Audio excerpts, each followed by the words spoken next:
Yo, what's going on, guys? It's your boy Otaku Heaven coming at you with another review of Ajin. We're gonna do Ajin episode 3.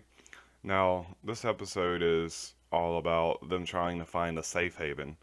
The whole time that they're running from a safe haven, they're pretty much safe until this rogue dude pops up. I'm not sure if he's a bounty hunter or he's working with this new guy they introduced, Mr. Sato. Mr. Sato pretty much guarantees that a lot of deaths are going to happen with his presence just being there. Basically, this is related back to a previous agent that was captured. Now, K is a third agent that's been in Japan. So something must have happened with the second agent. They gave the name, I forget what it is, something with an N. But basically the second agent must have been captured by Saito, and he must have killed a lot of people to do it. That is another reason why they could be so desperate to attain K for the police and everyone in the government, because the government, I'm not even sure if they have an agent, because those videos we've been seeing, I'm pretty sure they're coming out of Mr. Saito's laboratory or something like that. Because earlier in the show, he was actually talking to the second agent, asking him for help, and he also has an underling with him that he said needs to show him the way. So basically, I'm not sure if that underling is the guy that attacked him on the motorcycle, or is he gonna show him like, hey, I'm the good guy, I can give you a safe haven, come with me, and then not give him a safe haven just to capture him. But anyway, right before they're able to get to their safe haven, they're attacked by a dude on a motorcycle.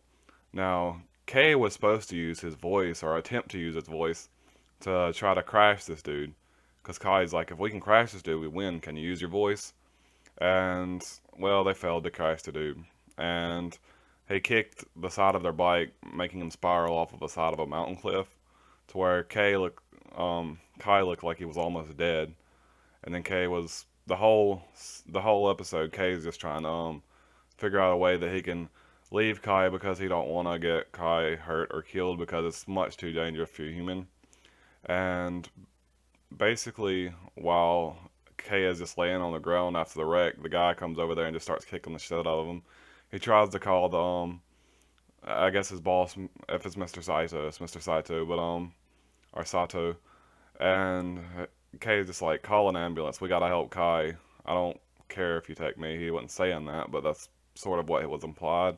It's like, as long as we can help Kai, because Kai got hurt because of me. And then he got thinking about it. He's like, no, if you wouldn't have showed up, me and Kai would have just been fine.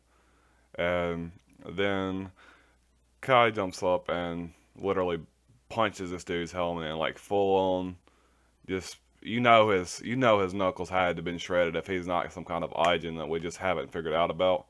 Maybe that's another reason why Kai is so insistent on helping Kay, because he may actually be an Ajin. We're not completely sure about that yet, because in the first couple episodes they were looking at Kai and was like, he's different.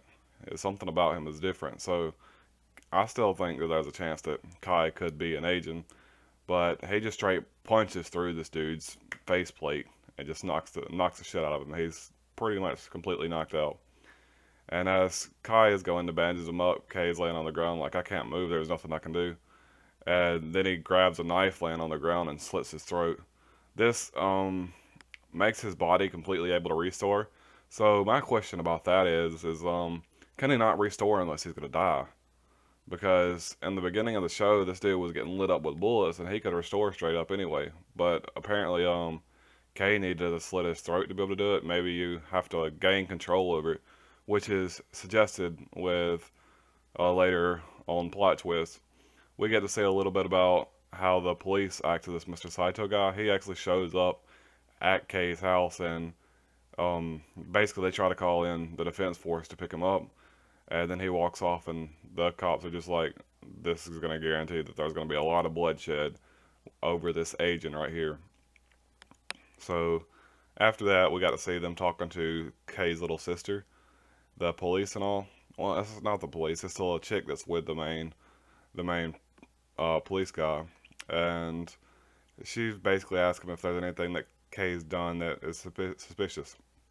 She told him about the story about when Kay said there was a ghost behind him, and that it was actually completely really weird.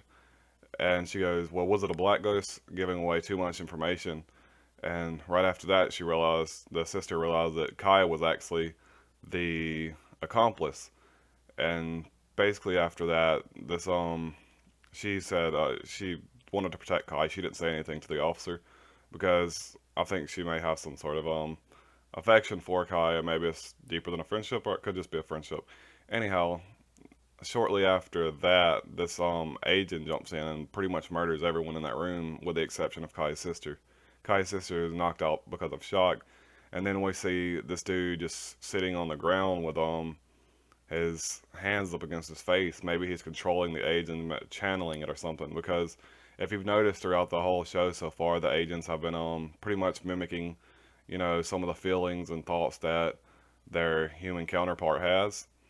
And it's very suggested that it's a possession-based power.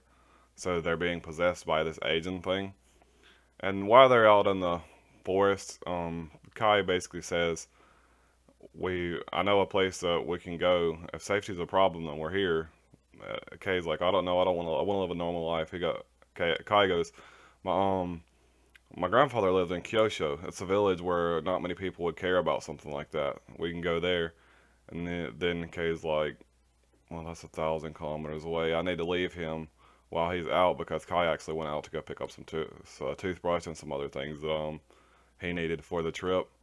And Cade's like, "There's no way he's gonna be able to make it. I have a chance because I'm an agent, but that's 1,000 meters away, so that's gonna be tough for him to make it and survive." So their destination is decided for Kyushu as long as Kay doesn't wind up leaving. And we're sparked up with a whole nother organization Mr. Saito is in or in control of. I'm not sure if he's completely in control or he's like a sort of like the main dude that gets shit done, like the dude in Breaking Bad, or there's always a main dude that's up under all the top brass that he's just gets everything done. That could be Mr. Sato's son. Um, but anyway, overall this episode was pretty good. I'm probably gonna give it a 7 out of 10. It was pretty good. We didn't have a whole lot of action, but we did get a whole lot of cliffhangers about what we're going to see happen with this new organization that popped in, or maybe it's just this one man thing going on with a couple underlings, Mr. Saito. And then we still haven't seen the police really move yet. I'm really interested to see what kind of power they actually have, other than just being the police, because there is, to me, it looks like it's highly suggested that they're a little bit more than police, at least the top two, the chick and the man. But anyway, where we have a destination for where they're going to try to settle up at in Kyushu. So there's going to be a lot of things happening between here and Kyushu. Kyushu, if I'm saying that right. If I'm saying that wrong, forgive me. But anyway, there's going to be a lot of things happening on between there, and we got to see a lot of bestiality out of Ko when he just straight punches through this dude's motorcycle. That's got to be the highlight of the episode. That's all, guys. Peace.